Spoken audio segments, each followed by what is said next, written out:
PDF കാണാമോ?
Yes, good morning to all.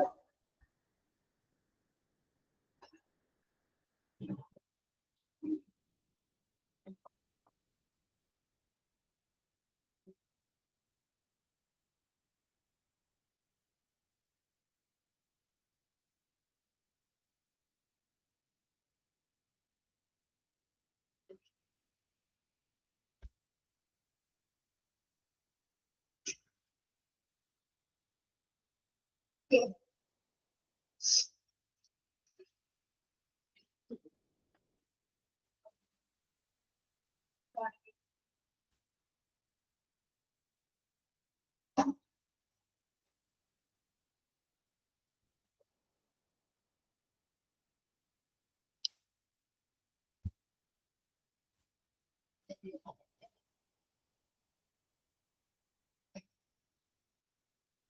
നമ്മള് start ചെയ്യാണ്. Okay. Very good morning to all. Functions of management ആണ് അല്ലേ?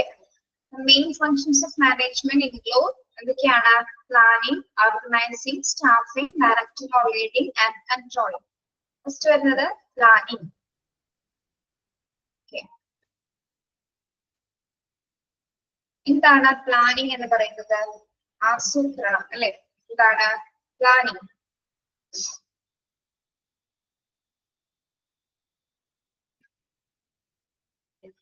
ഇങ്ങനെ പറയാൻ പറ്റും നിങ്ങൾക്ക് പ്ലാനിങ് എന്താണ്? അവിടെ ഒന്ന് നോക്കാതെ ഒന്ന് പറഞ്ഞേ.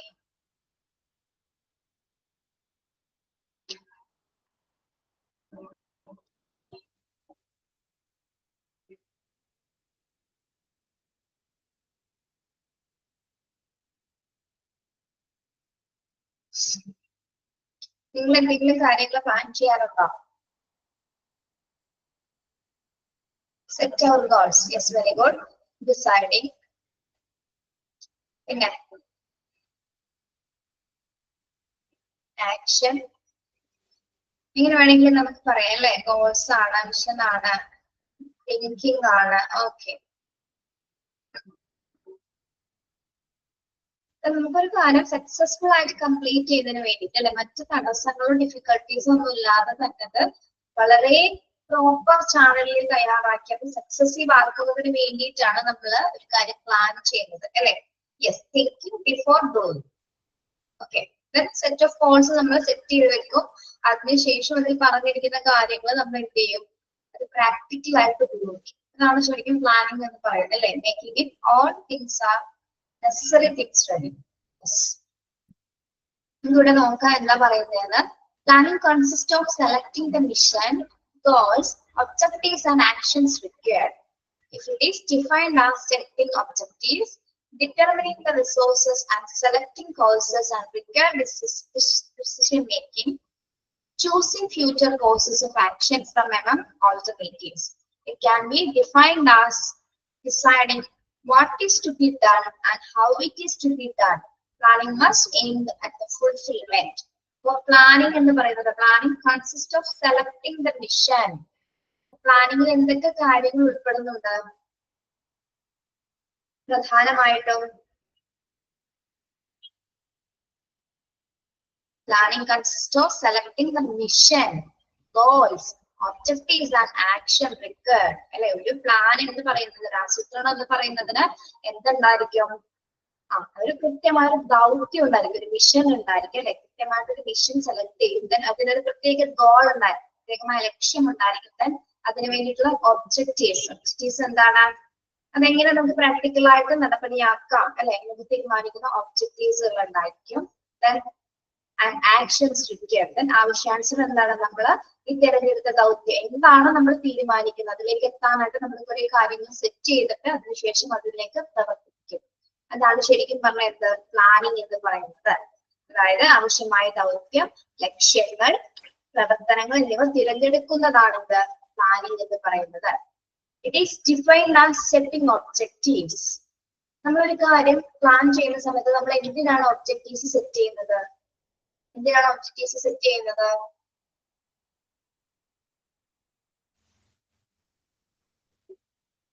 ഇതിനു വേണ്ടിയാണ് ഒബ്ജക്റ്റീവ്സ് നമ്മൾ സെറ്റ് ചെയ്യുന്നത്.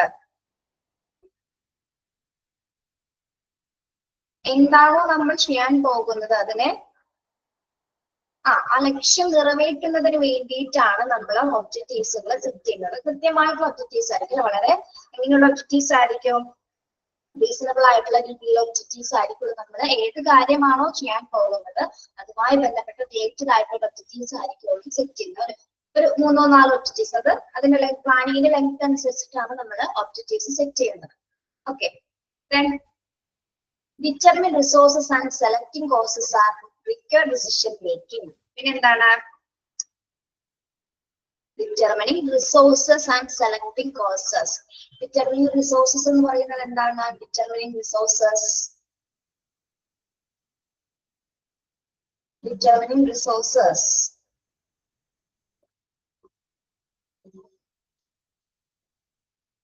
ഒബ്ജക്റ്റീവ്സ് സെറ്റ് ചെയ്ത് കഴിഞ്ഞു. അതിനുശേഷം നമ്മൾ എന്താ ചെയ്യാൻ പോകുന്നത്? ഏത് റിസോഴ്സസ് ആണ്, ഏത് ഉറവിടങ്ങളിൽ നിന്നാണ് നമ്മളത് ചെയ്യാൻ പോകുന്നത് അല്ലെ, ഏത് റിസോഴ്സസ് ആണ് അവിടെ അവൈലബിൾ ആയിട്ട് വേണ്ടത് എന്നുള്ളത് കാര്യം നമ്മൾ തീരുമാനിക്കുന്നു. ആദ്യം ഒബ്ജക്റ്റീവ്സ് സെറ്റ് ചെയ്യുന്നു, അതിനുശേഷം എന്താണ് determine resources and selecting courses are required decision making. അതായത് നമ്മൾ ഉറവിടങ്ങൾ നിർണ്ണയിക്കുന്നു, ഏത് കോഴ്സ് അല്ലെ, കോഴ്സ് എന്ന് പറയുന്നത് എന്താണ്, എങ്ങനെയാണ് നമ്മളത് ചെയ്യാൻ പോകുന്നത് അല്ലെ, ആ കിട്ടിയ തീരുമാനിച്ചിരിക്കുന്ന വിഭവങ്ങൾ ഏതൊക്കെ രീതിയിലാണ് നമ്മൾ ഉപയോഗിക്കാൻ പോകുന്നത്. ദെൻ ആ ഉപയോഗത്തിന് നമ്മൾ എന്ത് ചെയ്യുന്നു, ഒരു കൃത്യമായ ഒരു ഡിസിഷൻ ചെയ്തു, നല്ല രീതിയിലൊരു തീരുമാനം എടുത്തതിന് ശേഷമാണ്, അതായത് റിസോഴ്സ് നമ്മുടെ കയ്യിൽ അവൈലബിൾ ആയിരിക്കും, ആ കിട്ടിയ റിസോഴ്സുകൾ നമുക്ക് എങ്ങനെ ഉപയോഗിക്കണം, എങ്ങനെയായിരിക്കും ഉപയോഗിക്കണം, കൃത്യമായ ഒരു തീരുമാനത്തിന്റെ അടിസ്ഥാനത്തിലായിരിക്കണം നമ്മളത് ഉപയോഗിക്കേണ്ടത്. Okay, yes. അപ്പൊ ഒബ്ജക്റ്റീവ്സ് സെറ്റ് ചെയ്തു, അതിനുശേഷം നമ്മള് റിസോഴ്സ് ഡിറ്റർമിൻ ചെയ്തു, പിന്നെ എന്താണ് കൃത്യമായിട്ടുള്ള ഒരു തീരുമാനം അല്ലെ. യെസ്, അതായത് choosing future courses of action from among alternatives. അതായത് നമ്മൾ റിസോഴ്സസ് ചൂസ് ചെയ്ത് വെക്കുന്നതിനാണ് നമ്മൾക്ക് ഫ്യൂച്ചറിൽ കുറെ കാര്യങ്ങൾ ചെയ്ത് തീർക്കുന്നതിന് വേണ്ടി റിസോഴ്സസ് അവൈലബിൾ ആക്കേണ്ടതുണ്ട് അല്ലെ. ഓക്കെ, അപ്പൊ അത് ഒന്നിടപെട്ട് ഓൾട്ടർനേറ്റീവ് ആയിട്ട് നമുക്ക് ഉപയോഗിക്കുന്ന തരത്തിലാണ് നമ്മൾ ഓരോ റിസോഴ്സസുകളും ഓരോ കോഴ്സിനനുസരിച്ച് നമ്മൾ സെറ്റ് ചെയ്ത് വെക്കുന്നത്. It can be defined as deciding what is to be done and how it is to be done. അപ്പോ ഇതിന് നമുക്കൊരു ഡെഫിനിഷൻ പോലെ പറയുമ്പോൾ എന്താ പറയേണ്ടത്, എന്താണ് ചെയ്യേണ്ടത് എന്നും എന്താണ് ചെയ്യേണ്ടത് എന്നും എങ്ങനെയാണ് ചെയ്യേണ്ടത് എന്നുമാണ് എന്ത് പ്ലാനിങ് എന്ന രീതിയിൽ നമ്മൾ മനസ്സിലാക്കേണ്ടത് അല്ലെ. അതായത് കുറെ കാര്യങ്ങൾ നമ്മൾ തീരുമാനിച്ചു വെച്ചു, സെറ്റ് ചെയ്ത് വെച്ചു, അതിനുശേഷം ഇത് പ്രാക്ടിക്കൽ ആയിട്ട് നമുക്കിത് ഉപയോഗിക്കണമെങ്കിൽ എന്ത് ചെയ്യണം? 2 ചോദ്യങ്ങൾ അവിടെ പ്രസക്തമായിട്ട് വരുന്നുണ്ട്. എന്തൊക്കെയാണ്? Deciding what is to be done. What is to be done എന്ന് പറഞ്ഞാൽ എന്താണ്, എന്താണ് ചെയ്യേണ്ടത്, നമ്മൾ തീരുമാനിച്ചു വെച്ചിരിക്കുന്ന കാര്യങ്ങൾ എങ്ങനെ, അത് എന്ത് ചെയ്യണം, എവിടെയാണ് ചെയ്യേണ്ടത്, എങ്ങനെയായിരിക്കണം എന്ന് തീരുമാനിക്കണം. 2 ചോദ്യങ്ങൾ അവിടെ പ്രസക്തമാണ്. ഇനി planning must aim at fulfilment. Planning എന്ന് പറയുമ്പോൾ എന്താണ്? Planning must aim at fulfilment. എന്താണ് പ്ലാനിങ്ങിന്റെ ലക്ഷ്യം എന്ന് പറയുന്നത് തന്നെ എന്താണ്? നമ്മൾ എന്തിനാണ് ഒരു പ്ലാൻ തയ്യാറാക്കപ്പെടുന്നത്? അതിനു വേണ്ടിയിട്ടാണ് ഒരു കാര്യം പൂർത്തീകരിക്കുക എന്നൊരു ലക്ഷ്യത്തിലൂടെയാണ് നമ്മൾ ഒരു പ്ലാൻ ചെയ്യുന്നത് അല്ലെ. ഒരു കാര്യം പ്ലാൻ ചെയ്ത് ആസൂത്രണം ചെയ്ത് എന്തിനു വേണ്ടിയിട്ടാണ്? അത് പൂർത്തീകരിക്കാൻ വേണ്ടിയിട്ട് അല്ലെ. ഇൻകംപ്ലീറ്റ് ആക്കാൻ വേണ്ടിയിട്ടല്ല, കംപ്ലീറ്റ് ആക്കാൻ വേണ്ടിയിട്ടാണ് നമ്മൾ പ്ലാനിങ് ചെയ്യുന്നത്. Okay, yes. Planning must aim at fulfilment. നമ്മൾ എന്ത് കാര്യം ചെയ്ത് എന്ത് കാര്യത്തിന് മുമ്പ് നമ്മൾ തീരുമാനിക്കുന്ന എന്തിനു വേണ്ടിയിട്ടാണ്? ട്രിപ്പ് പ്ലാൻ ചെയ്യുമ്പോൾ നമ്മൾ എന്താ തീരുമാനിക്കുന്നത്? ആ ട്രിപ്പ് വളരെ മനോഹരമാക്കി തീർക്കാൻ വേണ്ടിയിട്ടാണ് നമ്മൾ അതിന്റെ ഗോളും മെയിനും സെറ്റിങ്സും റിസോഴ്സും ഒക്കെ സെറ്റ് ചെയ്യുന്നതിന് വേണ്ടിയിട്ടാണ്. ആ ടൂർ വളരെ ഫുൾഫിൽ ചെയ്യാൻ വേണ്ടിയിട്ടാണ് നമ്മൾ ഒരു പ്ലാൻ തയ്യാറാക്കപ്പെടുന്നത് അല്ലെ. ഒരു ട്രിപ്പ് പോകാനായിട്ടാണെങ്കിൽ നമ്മൾ ഒരു പ്ലാൻ തയ്യാറാക്കപ്പെടുന്നത്. ഇനി അതുപോട്ടെ, നമ്മളിപ്പോ കഴിഞ്ഞ ദിവസം നടന്ന ഓപ്പറേഷൻ സിന്ദൂർ, അതിൽ വ്യക്തമായൊരു വെൽ പ്ലാനിങ് ആണ് നടന്നത് അല്ലെ. അത് നമ്മുടെ ഇന്ത്യൻ ഡിഫൻസില് ഡിഫൻസ് ഫോഴ്സിന്റെ വെൽ എന്താണ് സ്ട്രക്ചേർഡ് ആയിട്ട് ഒരു പ്ലാനിങ് ആയിരുന്നു ഓപ്പറേഷൻ സിന്ദൂറിൽ ഉണ്ടായിരുന്നത്.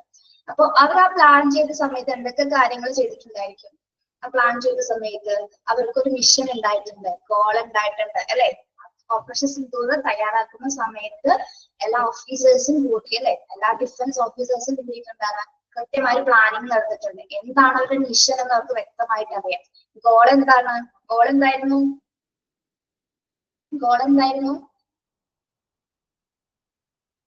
ആരെ ശിഥിലമാക്കുക എന്നായിരുന്നു ലക്ഷ്യം.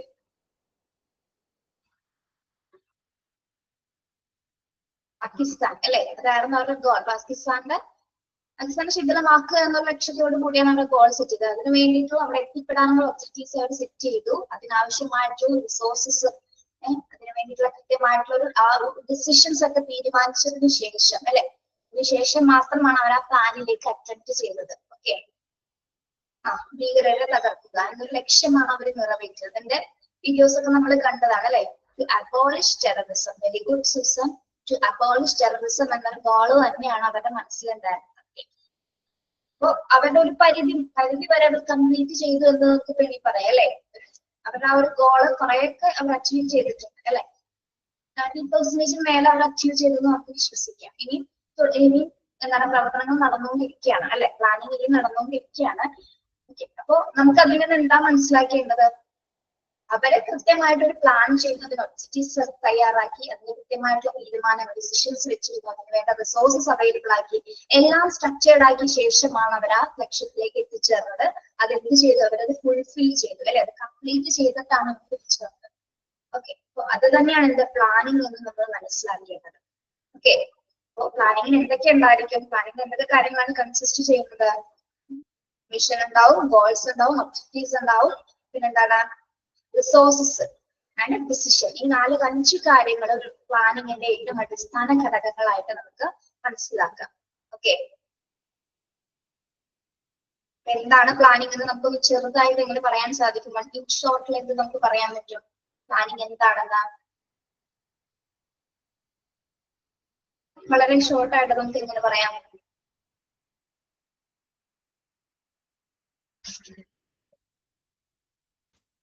പ്ലാനിങ് എന്തിനെയാണ് ഹെൽപ്പ് ചെയ്യുന്നത്? പ്ലാനിങ് ഹെൽപ്സ് എന്തിനാണ്?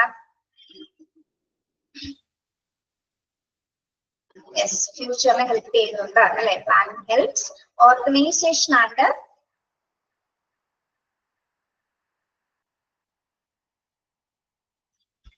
പ്ലാനിങ് ഒരു ഓർഗനൈസേഷന് എല്ലാ കാര്യത്തിലും, അതായത് അതിന്റെ ഒബ്ജക്റ്റീവ്സിൽ എഫിഷ്യന്റ് ആയിട്ടും എഫക്റ്റീവ് ആയിട്ടും യൂസ് ചെയ്ത് അതിനെ ഫുൾഫിൽ ആക്കുന്നതിന് പ്ലാനിങ് വളരെയധികം സഹായിക്കുന്നു അല്ലെ. ഗോൾസ് അച്ചീവ് ചെയ്യാൻ വേണ്ടി ഉപയോഗിക്കുന്ന ഒരു തന്ത്രമാണ് ശരിക്കും എന്താ പ്ലാനിങ് എന്ന് പറയുന്നത്. Okay, yes. എന്ത് ഗോളും ആയിക്കോട്ടെ, ഏത് സിറ്റുവേഷൻസ് ആയിക്കോട്ടെ, ടെററിസം ആയിക്കോട്ടെ, മറ്റു ഓർഗനൈസേഷൻ ആയിക്കോട്ടെ, എന്തും ആയിക്കോട്ടെ, നമ്മൾ എന്തുണ്ടായിരിക്കും? ഒരു പ്ലാനിങ് ഉണ്ടായിരിക്കും. യെസ്, അപ്പൊ മനുഷ്യരെ സംബന്ധിച്ചിടത്തോളം നമ്മളെല്ലാവരും ലൈഫിൽ ഓരോ പ്ലാൻ ചെയ്യുന്നവരാണ് അല്ലെ. ലൈഫ് റിലേറ്റഡ് ആയിട്ട് നമ്മൾ ഒരുപാട് കാര്യങ്ങൾ പ്ലാൻ ചെയ്യുന്നവരാണ്. പക്ഷെ നമുക്കൊരിക്കലും എല്ലാ പ്ലാനിങ്ങും വളരെ സക്സസ് ആണോ എന്ന് പറയാൻ പറ്റില്ല അല്ലെ. ഒരിക്കലും നമുക്കത് പറയാൻ സാധിക്കില്ല. കാരണം എന്തെങ്കിലും ഡിഫിക്കൽട്ടീസ് അതിന്റെ ഇടയിൽ വരാം. എന്തൊക്കെ കാര്യങ്ങളും റെഡിയാക്കി വെച്ച് അതിരിക്കാൻ നമുക്ക് എന്താ പറയാ, എല്ലാ പ്ലാനിങ്ങും ശരിക്കും സക്സസ് ആവില്ല. പക്ഷെ നമ്മൾ അതിനു വേണ്ടി കുറച്ച് എഫേർട്ട് ഇട്ട് കുറച്ച് നല്ല രീതിയിൽ ഹാർഡ് വർക്ക് ഒക്കെ ചെയ്തതാണെങ്കിൽ ഒരു പരിധി വരെ നമുക്ക് സക്സസീവ് ആയിട്ട് കൊണ്ടുപോകാനും സാധിക്കും. പലതരത്തിലുണ്ട്, രണ്ട് രീതിയിലും സംഭവിക്കാം. തിരഞ്ഞെടുക്കുന്ന പ്ലാനിങ് അല്ലെങ്കിൽ തയ്യാറാക്കുന്ന ആസൂത്രണം നല്ല രീതിയിൽ സക്സസ് ആവാം, നേരെ മറിച്ച് എന്താണ് അത് സക്സസ് ആവാതെ ഇരിക്കും. പ്രാക്ടിക്കലായിട്ട് ചെയ്യുന്ന സമയത്ത് ചിലപ്പോൾ എന്തെങ്കിലും ഡിഫിക്കൽട്ടീസ് വന്നിരിക്കും. ഓക്കെ, അപ്പൊ നിങ്ങളുടെ ലൈഫിൽ ഒരുപാട് തീരുമാനങ്ങൾ എടുത്തവരായിരിക്കും. നിങ്ങൾക്ക് അറിയാൻ പറ്റും ചില കാര്യങ്ങൾ നിങ്ങളുടെ ലൈഫിൽ സെറ്റ് ആയിട്ടുണ്ടാവും, ചിലത് ചിലപ്പോൾ പാതി വഴിയിൽ വെച്ച് നിങ്ങൾ നിർത്തിയിട്ടുണ്ടാവും അല്ലെ. നമ്മളങ്ങനെയാണ്. നിങ്ങൾക്ക് എങ്ങനെയാണ് അനുഭവങ്ങൾ ഉണ്ടാകുന്നേ? ഉണ്ടാവും.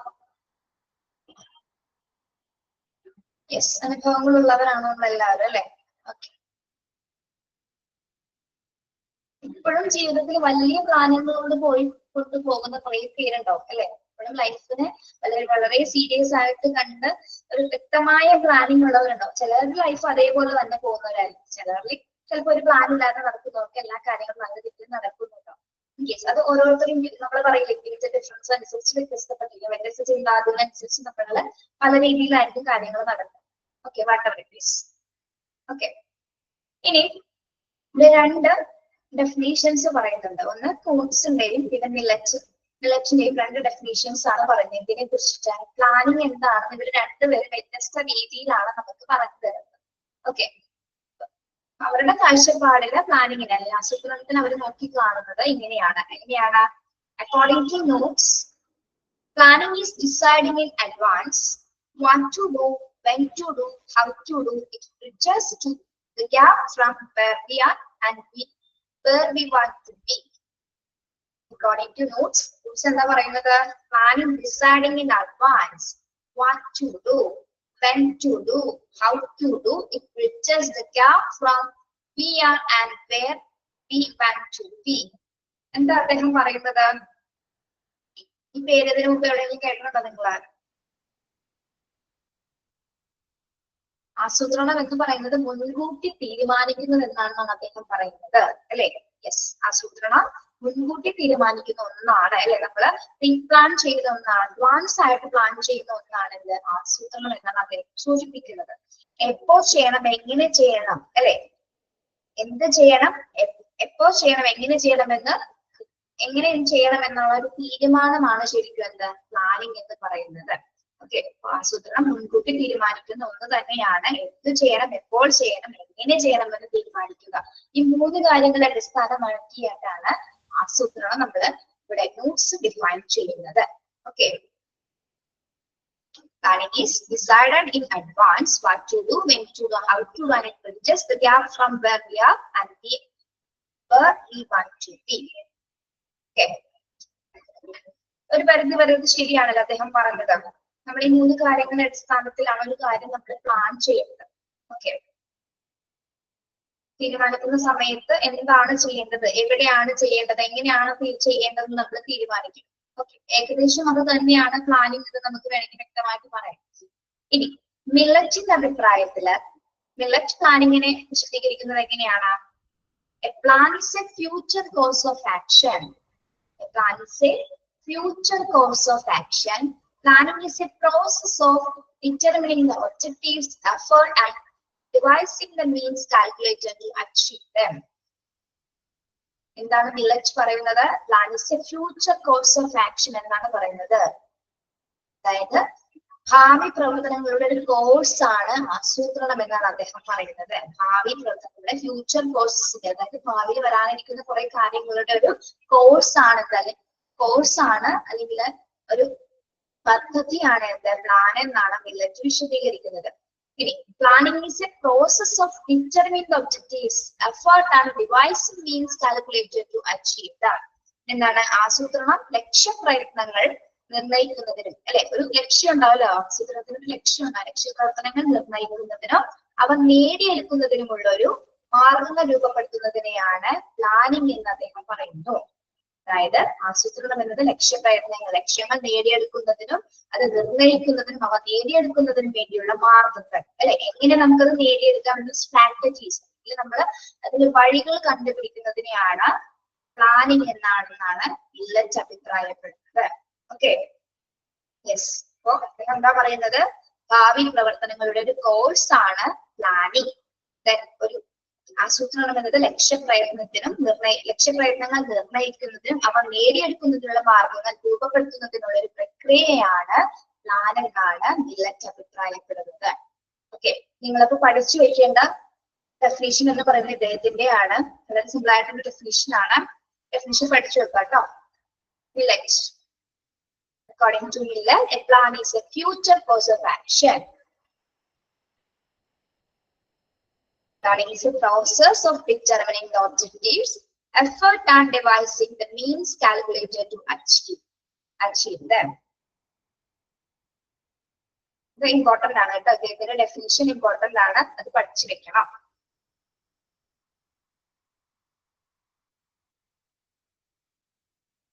യെസ്, അപ്പോ എന്താണ് പ്ലാനിങ്? നിങ്ങൾ ഈ ഒരു 3 ഡിഫറെന്റ് ഡെഫിനിഷൻസിലൂടെയും അല്ലെങ്കിൽ ഇപ്പൊ പറഞ്ഞ കാര്യങ്ങളിലൂടെ നമുക്ക് എന്താണെന്ന് നമുക്ക് ധാരണ കിട്ടിയോ? എന്താണ് ഒരു ആസൂത്രണം എന്ന് പറയുന്നത്?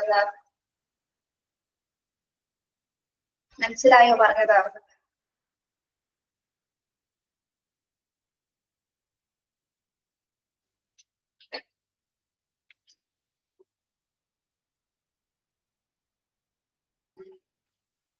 ഞാനൊരു ചോദ്യം ചോദിക്കട്ടെ ടീച്ചർ. ഇപ്പൊ പ്ലാനിങ്ങിന്റെ ഏറ്റവും ബെസ്റ്റ് കണ്ടന്റ് അല്ലെങ്കിൽ ഏറ്റവും പ്രധാനപ്പെട്ട കണ്ടന്റ് എന്ന് പറയുന്നത് എന്താണ്? പ്ലാനിങ്ങിന്റെ ഏറ്റവും പ്രധാനപ്പെട്ട കണ്ടന്റ്, ഏറ്റവും ഇമ്പോർട്ടന്റ് ആയിരുന്ന ഒരു ഫാക്ടർ എന്ന് പറഞ്ഞാൽ ഏതായിരിക്കും? അപ്പോ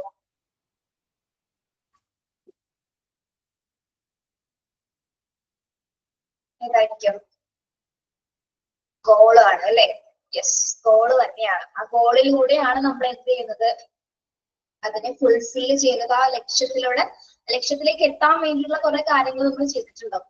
ദെൻ ആ ലക്ഷ്യത്തിൽ എത്തിച്ചേരാൻ കഴിയുമ്പോഴാണ് നമുക്ക് അതിനെ പ്രധാനമായിട്ട് പ്ലാനിങ് സക്സസ് ആയെന്ന് നമുക്ക് പറയാൻ പറ്റും അല്ലെ? അച്ചീവ്മെന്റിലേക്ക് എത്തിയെന്ന് നമുക്ക് പറയാൻ പറ്റും. ഓക്കെ, യെസ്, നിങ്ങളൊക്കെ എന്തെങ്കിലുമൊക്കെ കാര്യങ്ങൾ പ്ലാൻ ചെയ്യുന്നുണ്ടാവും. അപ്പൊ അതിലേക്ക് നിങ്ങൾക്ക് എത്താൻ സാധിക്കും. അതിനെ നിങ്ങൾ വർക്ക് ചെയ്യുക അല്ലെ? ഇനി നമുക്ക് നെക്സ്റ്റ് നോക്കാം. Essentials of good planning. Essentials of good planning. എന്തൊക്കെ എസെൻഷ്യൽസിനാണ് ഒരു ഗുഡ് പ്ലാനിങ്ങിന്? പ്ലാനിങ് നമുക്ക് എങ്ങനെ വേണമെങ്കിലും ചെയ്യാം, പക്ഷെ തയ്യാറാക്കുമ്പോൾ അതിന് എന്താണ് നല്ല എസെൻഷ്യൽസ് ഒക്കെ ചെയ്തത് നമ്മളൊരു നല്ല കറി വെക്കുന്ന സമയത്ത് നല്ല നല്ല നല്ല ഇൻഗ്രീഡിയൻസ് ഒക്കെ ഉപയോഗിച്ചത് വളരെ രസകരമായിട്ട് നമുക്കത് വെക്കാൻ പറ്റും അല്ലെ? വളരെ ടേസ്റ്റി ആയിട്ട് നമുക്ക് വെക്കാൻ പറ്റും. അല്ലാതെയും നമുക്കത് വെക്കാം അല്ലെ? വളരെ സിമ്പിൾ ആയിട്ടും വെച്ച് കളയാം. സിമ്പിൾ ആയിട്ട് വെച്ചാൽ അതിന് ടേസ്റ്റ് ഉണ്ടാവും. ഇനി വെറുതെ വെച്ചാലും ചിലപ്പോൾ നല്ല ടേസ്റ്റ് ഒന്നും വരുന്നില്ല. പക്ഷെ എല്ലാ ഇൻഗ്രീഡിയൻസും അല്ലെങ്കിൽ കൂട്ടുകളൊക്കെ കൃത്യമായ പാകത്തിന് ഉപ്പ്, എരിവ്, മസാല എല്ലാം കൂടി മിക്സ് ചെയ്ത് വരുമ്പോൾ എന്താണ് നല്ല ടേസ്റ്റ് ആയിട്ട് നമുക്ക് കഴിക്കാൻ പറ്റും അല്ലെ? ഇപ്പൊ വറുത്തരച്ച ചിക്കൻ കറി കഴിച്ചിട്ടുണ്ടോ നിങ്ങൾ? വറുത്തരച്ച ചിക്കൻ കറി, നാടൻ വറുത്തരച്ച ചിക്കൻ കറി. വയലിപ്പോ ഒരു ടേസ്റ്റ് വരുന്നുണ്ടോ? കഴിച്ചവർക്ക് അറിയാൻ പറ്റും. അതിന്റെ ചേരുവകളൊക്കെ ചേർന്ന് വളരെ ടേസ്റ്റ് ആയിട്ട് നമുക്ക് നല്ല കുട്ടും നാടൻ കോഴിക്കറി കൂടി, വറുത്തരച്ച കോഴിക്കറി അല്ലെങ്കിൽ നമ്മളെ നല്ല ചൂടുള്ള നാടൻ ചോറ് അല്ലെ? ഇത്തിരി ചോറ് കൂടി കഴിക്കാൻ നല്ല രസമാണ്. അപ്പൊ എന്താണ് അതിന് എല്ലാ എസെൻഷ്യൽസ് അതിൽ ചേർന്നുകൊണ്ടാണ് അതിന് അത്ര ടേസ്റ്റ് വരുന്നത് അല്ലെ? അത് തയ്യാറാക്കിയ ആളുടെ ഒരു പുണ്യം ഉണ്ടായിരിക്കാം. പിന്നെ എന്താണ് എല്ലാ എസെൻസും കറക്റ്റ് ആയിട്ട് വന്ന് ചേരുവകളൊക്കെ സെറ്റ് ആയപ്പോ സൂപ്പർ ആയിട്ട് നമുക്ക് കഴിയാൻ പറ്റും. ഓക്കെ, രാവിലെ എല്ലാവരും ബ്രേക്ക്ഫാസ്റ്റ് ഒക്കെ വെച്ചിട്ടാണ് കയറിയത്. യെസ്, ഞാൻ ഇത്രയും കാര്യമായിട്ട് പറഞ്ഞ എന്താണെന്ന് അറിയോ? ഞാൻ ഇന്ന് രാവിലെ പുട്ടും ചിക്കൻ കറിയാണ് കഴിച്ചത്. അതുകൊണ്ടാണ് ഇതൊക്കെ പറഞ്ഞത്. അതൊക്കെ കണക്ട് ചെയ്യാൻ പറ്റിയിട്ടുണ്ടാവും, അതുകൊണ്ട് പറഞ്ഞതാ. യെസ്, അപ്പൊ ഒരു ഗുഡ് പ്ലാൻ ചെയ്യുന്ന സമയത്ത് നമുക്ക് എന്തൊക്കെ കാര്യങ്ങൾ എസെൻഷ്യൽസ് അതിൽ കൃത്യമായിട്ട് ചേർക്കേണ്ടിയിരിക്കുന്നു? ലക്ഷ്മിക്ക് ചിരി വന്നോ കേട്ടത്താ?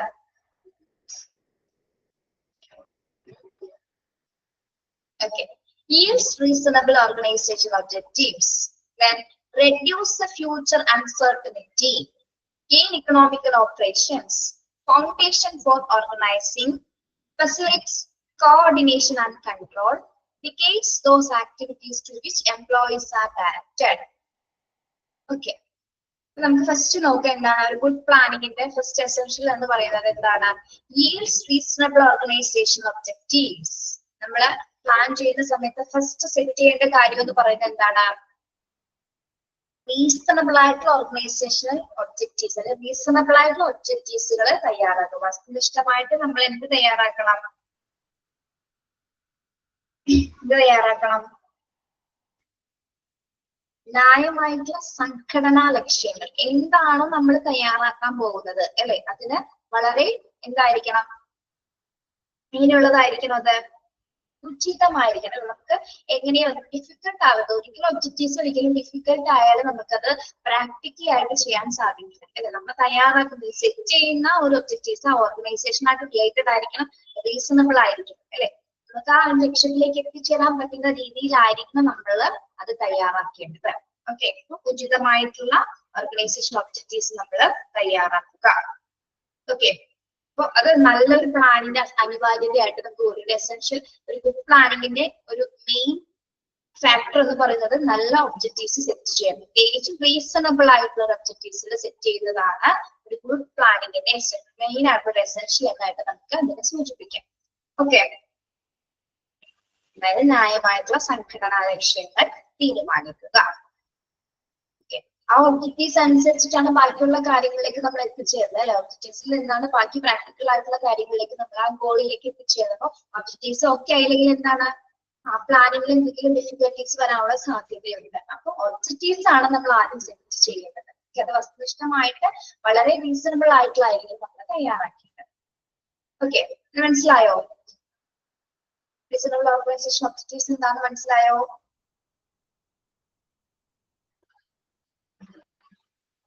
ഓക്കെ, പിന്നെന്താണ്, reduce the future uncertainty. Reduce the future uncertainty. Reduce the future uncertainty എന്താണ്? അതായത് ഭാവിയിലെ അനിശ്ചിതത്വം കുറയ്ക്കാന്ന് പറയാം. അതായത് എങ്ങനെ കുറയ്ക്കാൻ പറ്റും, നമ്മൾക്ക് എങ്ങനെ റെഡ്യൂസ് ചെയ്യാൻ പറ്റും? അതായത് നമ്മള് ഫ്യൂച്ചറിനെ കുറച്ച് കാര്യങ്ങൾ റെഡ്യൂസ് ചെയ്യുന്നത് അത് റിസ്ക് കുറക്കാൻ വേണ്ടിയിട്ടാണ് അല്ലെ. ഫ്യൂച്ചറിൽ ഉണ്ടാവുന്ന റിസ്ക് കുറയ്ക്കാൻ വേണ്ടിയിട്ടാണ് നമ്മൾ കുറെ കാര്യങ്ങൾ റെഡ്യൂസ് ചെയ്യുന്നത്. അത് പ്ലാൻ ചെയ്യുന്ന സമയത്ത് കുറെ കാര്യങ്ങൾ അതിൽ നിന്ന് മാറ്റപ്പെടും. എന്തുകൊണ്ടാണ്? പ്രിപ്പയർഡ് ആയിരിക്കാൻ വേണ്ടിയിട്ട് അല്ലെ. നല്ല രീതിയിൽ പ്രിപ്പയർഡ് ചെയ്യുന്ന എന്തിനു വേണ്ടിയിട്ടാണ്? നമ്മൾ റിസ്ക് കുറയ്ക്കാൻ വേണ്ടിയിട്ടാണ് അല്ലെ. ഡിഫിക്കൽട്ടീസ് കുറയ്ക്കുന്നതിന് വേണ്ടിയിട്ടാണ് നമ്മൾ, അതായത് ഫ്യൂച്ചറിൽ വരുന്ന, ഭാവിയിലേക്ക് വരാൻ പോകുന്ന കുറെ കാര്യങ്ങൾ നമ്മൾ പ്ലാൻ ചെയ്യുന്ന സമയത്ത്, ഒബ്ജക്റ്റീവ് സെറ്റ് ചെയ്യുന്ന സമയത്ത് അതിൽ കുറെ കാര്യങ്ങൾ നമ്മൾ റെഡ്യൂസ് ചെയ്യും. അതായത് ഭാവിയിൽ ദോഷമാവുന്ന കുറെ കാര്യങ്ങളുണ്ടാവും അല്ലെ. അത് റെഡ്യൂസ് ചെയ്യുന്ന എന്തിനു വേണ്ടിയിട്ടാണ്? നമുക്ക് പ്രിപ്പയർഡ് ആയിരിക്കണം. അതോടൊപ്പം തന്നെ എന്താണ്, ഡിഫിക്കൽട്ടീസ് അല്ലെങ്കിൽ മറ്റ് കൺഫ്യൂഷൻസോ റിസ്കുകളോ ഒന്നും ഇല്ലാതിരിക്കാൻ വേണ്ടിയിട്ടാണ് നമ്മളത് എന്ത് ചെയ്യുന്നത്? റെഡ്യൂസ് ചെയ്യുന്നത്. അതായത് ഭാവിയിലെ അനിശ്ചിതത്വം കുറയ്ക്കാൻ വേണ്ടിയിട്ടാണ് ആ പ്ലാനുകൾ എന്തെങ്കിലും കാര്യങ്ങൾ പ്രത്യേകിച്ച് എന്തെങ്കിലും ഡിഫിക്കൽട്ട് ആയിട്ട് വരുന്ന കാര്യങ്ങൾ നമ്മൾ റെഡ്യൂസ് ചെയ്ത് കളയുന്നത്. ഓക്കെ, അതൊരു ഗുഡ് പ്ലാനിങ്ങിന്റെ ലക്ഷ്യമാണ് അല്ലെ. നമ്മൾ ഒരു കാര്യം പ്ലാൻ ചെയ്ത സമയത്ത് പ്ലാൻ ചെയ്തുകൊണ്ടിരിക്കുന്നത്, അപ്പൊ നമ്മൾ വിചാരിക്കും, ചെയ്യുന്ന സമയത്ത് ഇപ്പൊ നമ്മളിപ്പോ ഒരു വെള്ളച്ചാട്ടം കാണാൻ പോകുന്ന വിചാരിക്കാം. അപ്പൊ അവിടെ പോണ കാര്യങ്ങൾ നമ്മൾ തീരുമാനിച്ചിരിക്കുന്ന സമയത്ത് പോകണം എന്നൊക്കെ പറഞ്ഞ് നമ്മൾ തീരുമാനിച്ചു കഴിഞ്ഞു. പിന്നീടാണ് നമ്മളൊന്ന് ചിന്തിക്കുന്നത് അവിടെ കുട്ടികളെ കൊണ്ട് പോകണം. അപ്പൊ കുട്ടികൾക്ക് പോകാൻ പറ്റിയ ഒരു സ്ഥലമാണ്. അപ്പൊ എന്തെങ്കിലും അവിടെ ഡേഞ്ചർ ആയിട്ടുള്ള ഇറങ്ങാൻ, ഇപ്പൊ വെള്ളത്തിൽ ഇറങ്ങാൻ ബുദ്ധിമുട്ടുള്ള സ്ഥലമാണോ നമ്മളൊന്ന് ആലോചിക്കും അല്ലെ. നമ്മൾ ആലോചിച്ചിട്ട് മാത്രമേ ആ സ്ഥലം തീരുമാനിക്കുള്ളൂ. ഇൻ കേസ് അവിടെ ബുദ്ധിമുട്ടാണ് അല്ലെങ്കിൽ നിരവധി ആൾക്കാർ മരണപ്പെട്ടതെന്നൊക്കെ നമ്മൾ അറിഞ്ഞിട്ടുണ്ടെങ്കിൽ എന്താണ്, നമ്മൾ ആ സ്ഥലം ചൂസ് ചെയ്യില്ല അല്ലെ. നമ്മൾ എന്ത് ചെയ്യും? വിട്ട് കളയും. അപ്പൊ അങ്ങനെ പ്ലാൻ ചെയ്യുന്ന സമയത്ത് അങ്ങനെ കുറെ കാര്യങ്ങൾ കളയും നമ്മൾ. ഇപ്പൊ റിസ്ക് ഉള്ള കാര്യങ്ങൾ എന്ത് ചെയ്യും? നമ്മൾ ഒഴിവാക്കപ്പെടും. കുറച്ചുകൂടി നമുക്ക് എന്താണ് ചെയ്യാൻ പറ്റുന്ന രീതിയിൽ മാത്രമാണ്, പോകാൻ പറ്റുന്ന സ്ഥലം മാത്രം, എല്ലാവർക്കും പോകാൻ പറ്റുന്ന സ്ഥലം മാത്രമേ നമ്മൾ സെലക്ട് ചെയ്യുള്ളൂ. ഓക്കെ, പ്രത്യേകിച്ച് എല്ലാ സുരക്ഷിതത്വം ഉറപ്പുവരുത്തിക്കൊണ്ടാണ് നമ്മൾക്ക് ട്രിപ്പ് പ്ലാൻ ചെയ്യുന്നത്. അപ്പൊ അതിൽ എന്ത് റിസ്ക് വന്നാലും എന്താണ്, നമ്മൾ അത് റെഡ്യൂസ് ചെയ്തിട്ട് അതിനൊരു മാറ്റം വരുത്തി പുതിയൊരു മെത്തേഡ് കൊണ്ടുവന്നിട്ടാണ് നമ്മൾ ആ ടൂർ പ്രീ പ്ലാൻ ചെയ്ത് കൊണ്ടുപോകുന്നത് അല്ലെ. പിന്നെയും പ്രീ പ്ലാൻ ചെയ്യും, കുറെ കാര്യങ്ങൾ റെഡ്യൂസ് ചെയ്ത് പ്രീ പ്ലാൻ ചെയ്യും. ഇത് തന്നെ എവിടെയും പറയുന്നത്. ഇപ്പൊ ഒരു ഓർഗനൈസേഷനിൽ നമ്മൾ ഫ്യൂച്ചറിൽ എന്തൊക്കെ കാര്യങ്ങൾ റെഡ്യൂസ് ചെയ്യേണ്ടി വരും എന്നൊക്കെ തീരുമാനിച്ചിട്ട് എന്താണ്, അതിലൊരു പ്രിപ്പയർഡ് ആയിരിക്കും. റിസ്ക് കുറയ്ക്കാൻ വേണ്ടിയിട്ടാണ് നമ്മുടെ ഫ്യൂച്ചറിലേക്കുള്ള കുറെ കാര്യങ്ങൾ റെഡ്യൂസ് ചെയ്ത് കളയുന്നത്. ഓക്കെ, പിന്നെന്താണ്? Gain economical operations. Gain economical operations എന്താണ്? ഗെയിൻ ഇക്കണോമിക്കൽ ഓപ്പറേഷൻസ് എന്ന് പറയുന്നത്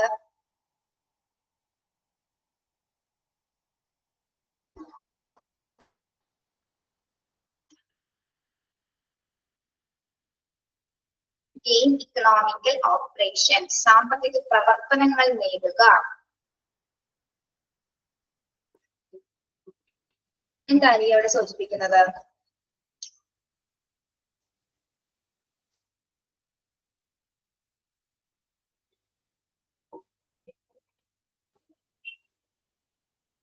നമ്മൾ ഒരു കാര്യം പ്ലാൻ ചെയ്താൽ മാത്രം മതിയോ? പ്ലാനിങ്ങിൽ ചെയ്ത കാര്യങ്ങൾ നമുക്ക് പ്രാക്ടിക്കൽ ആയിട്ട് അപ്പൊ അതിന്റെ ഡിഫറെന്റ് ടൈപ്സ് ഓഫ് ഓപ്പറേഷൻസ് ചെയ്യേണ്ടി വരുന്നത്, പ്രവർത്തനങ്ങൾ ചെയ്യേണ്ടി വരും. തീരുമാനിച്ചിരിക്കുന്ന ഒബ്ജക്റ്റീവ്സ് അനുസരിച്ച് നമുക്കത് പ്രാക്ടിക്കൽ ആയിട്ട് ചെയ്യട്ടെ. കുറെ കാര്യങ്ങൾ നിങ്ങൾ സെറ്റ് ചെയ്ത് വെച്ചാൽ മാത്രം മതിയോ? ഇല്ല. യെസ്, അതായത് കോസ്റ്റ് എഫക്റ്റീവ് ആയിട്ട് നമുക്കത് ചെയ്യാൻ വേണം, ഫണ്ട് വേണം. അപ്പൊ ആ പ്രവർത്തനങ്ങൾ ചെയ്യാനായിട്ട് നമുക്ക് എന്ത് വേണം? ആവശ്യാനുസരണമുള്ള ഒരു ഫണ്ട് ക്രിയേറ്റ്. ഫിനാൻഷ്യലി നമുക്ക് എന്തായിരിക്കണം? ഫിനാൻഷ്യലി നമ്മൾക്കുള്ള ഒരു വ്യക്തമായ ഒരു പ്ലാൻ ഉണ്ടായിരിക്കണം, അല്ലെ? ഫിനാൻഷ്യൽ പ്ലാനിങ് അവിടെയും ആവശ്യമായിട്ട് വരുന്നു. അതായത് എന്തൊക്കെ ഓപ്പറേഷൻസ് ആണ് നമുക്ക് ചെയ്യേണ്ടി വരുന്നത്, എന്തൊക്കെ പ്രവർത്തനങ്ങളാ പ്ലാനിങ്ങുമായി ബന്ധപ്പെട്ട് വേണം. അതിനൊക്കെ എന്ത് വേണ്ടി വരും? പൈസ വേണം. പണം ഒരു ഘടകം തന്നെയാണ്, അല്ലെ? മെയിൻ ഫാക്ടറാണ്. എന്ത് കാര്യം പ്ലാൻ ചെയ്താലും അത് നടത്തണമെങ്കിൽ നമുക്ക് എന്ത് ആവശ്യമാണ്? പൈസ ആവശ്യമാണ്, അല്ലെ? അപ്പൊ ഫിനാൻസ് വളരെയധികം എന്താണ് അവിടെ ഫിനാൻസിന് മാത്രം വേറൊരു തരത്തിൽ അതിന്റെ അകത്ത് വേറൊരു പ്ലാനിങ് ചെയ്യേണ്ടി വരുന്നത്, അല്ലെ? അതിന്റെ അകത്ത് ഏറ്റവും ശ്രദ്ധ വഹിക്കേണ്ട ഒരു ഭാഗമാണ് എന്താ? ഫിനാൻസ് മേഖല, അത് ഇക്കണോമിക് മേഖല എന്ന് പറയുന്നത്. അതായത് ഒരു ഓർഗനൈസേഷന്റെ പ്രവർത്തനങ്ങളിൽ ആവശ്യമായിട്ടുള്ള പ്രവർത്തനങ്ങൾ ചെയ്യാനായിട്ട് വേണ്ട ഫണ്ട് ആവശ്യമാണ്, അല്ലെ? അത് ഏതൊക്കെ രീതിയിൽ എങ്ങനെയൊക്കെ വിനിയോഗിക്കണമെന്ന് നമ്മൾ തീരുമാനിക്കുന്നു. ഓക്കെ, അപ്പോൾ അത് ഗുഡ് പ്ലാനിങ്ങിന്റെ നല്ലൊരു എസെൻഷ്യൽ അല്ലെങ്കിൽ നല്ലൊരു ലക്ഷണമാണ് എന്ത്? Gain economic operations. അപ്പൊ നമ്മൾ ഇന്ത്യന്റെ ഫണ്ടുകൾ ഇന്ത്യന്റെ കാര്യത്തിനായിട്ട് മാറ്റി വെക്കും, അല്ലെ? പ്ലാൻ ചെയ്യുന്ന സമയത്ത് ഈ ഫണ്ട് അവിടെ ഉപയോഗിക്കാനുള്ളതാണ്, ഈ ഫണ്ട് ഉപയോഗിക്കാനുള്ളതാണ്. ആ ഫണ്ട് എങ്ങനെ കണ്ടെത്തണമെന്ന് വരെ എന്താണ് ആ ഒരു സമയത്താണ് അത് പ്ലാൻ ചെയ്യുന്നത്. Okay, yes, gain economic operations. മനസ്സിലായോ അത്?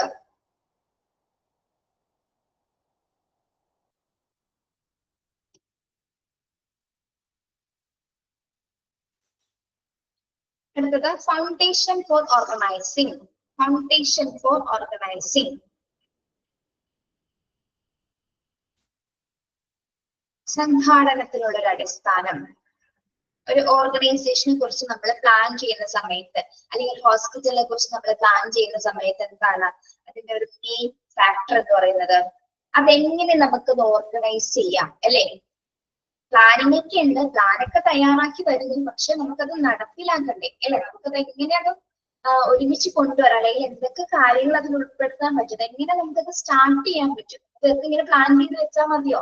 അത് പ്ലാൻ റെഡി ആക്കിയിട്ടുണ്ട്, ഇതെങ്ങനെ ചെയ്യണം, പ്രാക്ടിക്കലായിട്ട് നമുക്കത് ചെയ്യണ്ടേ? ഓക്കെ, അപ്പൊ എന്താ ചെയ്യേണ്ടത്? എങ്ങനെ, എപ്പോൾ, എവിടെ, എന്ന് തുടങ്ങണം, അല്ലെ? എങ്ങനെ ഓർഗനൈസ് ചെയ്യണം, എവിടെ ഓർഗനൈസ് ചെയ്യണം, എപ്പോ ഓർഗനൈസ് ചെയ്യണം എന്ന് നമുക്ക് തീരുമാനിക്കണം, അല്ലെ? ഹോസ്പിറ്റലിൽ ഇപ്പൊ ഏതൊക്കെ ഡിപ്പാർട്ട്മെന്റിൽ ഏതൊക്കെ സമയത്ത് പ്രവർത്തനങ്ങൾ ആരംഭിക്കണം, ഏതൊക്കെ ഡിപ്പാർട്ട്മെന്റാണ് ആദ്യം ആരംഭിക്കേണ്ടത്, ഏതൊക്കെ ബ്ലോക്കിൽ നിന്ന് ഏതൊക്കെ സ്റ്റാർട്ട് ചെയ്യണം എന്നൊക്കെ തീരുമാനിക്കുന്നത് എപ്പോഴാണ്? ഈ ഒരു നല്ല പ്ലാനിങ്ങിന്റെ അടിസ്ഥാനത്തിലാണ് നമ്മൾ അതൊക്കെ തീരുമാനിക്കുന്നത്. ഓക്കെ, അതെങ്ങനെ ഓർഗനൈസ് ചെയ്യാം? ഒരു ഹോസ്പിറ്റൽ ഓർഗനൈസേഷൻ എങ്ങനെ നമുക്ക് സംഘടിപ്പിക്കാം, അത് എങ്ങനെ ഓർഗനൈസ് ചെയ്യാം, എപ്പോൾ, എങ്ങനെ, എവിടെ? ഓക്കെ, ഇതാണ് ഒരു പ്ലാൻ ചെയ്യുന്ന സമയത്ത് ഈ 3 കാര്യങ്ങൾ കൂടി നമ്മൾ ശ്രദ്ധിക്കേണ്ടതുണ്ട്. ഓക്കെ, അപ്പൊ നോട്ട്സിന്റെ ഡെഫിനിഷൻസിൽ പറഞ്ഞ പോലെ തന്നെ അദ്ദേഹം പറയുന്നുണ്ട്, അല്ലെ? എന്ത് ചെയ്യണം, എപ്പോ ചെയ്യണം, എങ്ങനെ ചെയ്യണം എന്ന് അദ്ദേഹം പറയുന്നുണ്ട്. അത് ഇവിടെ ആ ഒരു ഡെഫിനിഷൻ വെച്ച് കണക്ട് ചെയ്യുമ്പോൾ ഏകദേശം ശരിയാണ്, അല്ലെ? ഏകദേശം നല്ല കറക്റ്റ് ആണത്. എങ്ങനെ നമുക്കത് ഓർഗനൈസ് ചെയ്യാം? ഒരു ഓർഗനൈസേഷൻ തുടങ്ങാനായിട്ട് നമ്മൾ എന്താണ് കൃത്യമായിട്ട് പ്ലാൻ ചെയ്യണം, എപ്പോൾ ചെയ്യണം, എങ്ങനെ ചെയ്യണം, എവിടെ ചെയ്യണം. ഓക്കെ, അത് നല്ലൊരു പ്ലാനിങ്ങിന്റെ ഒരു എസെൻഷ്യൽ ആയിട്ടുള്ള ഒരു ഭാഗമാണ് എന്ത്? ഫൗണ്ടേഷൻ ഫോർ ഓർഗനൈസിംഗ് പറയുന്നത്. പിന്നെന്താ next? Facilitates, coordinates and control. Facilitates coordination and control. Facilitates coordination and control.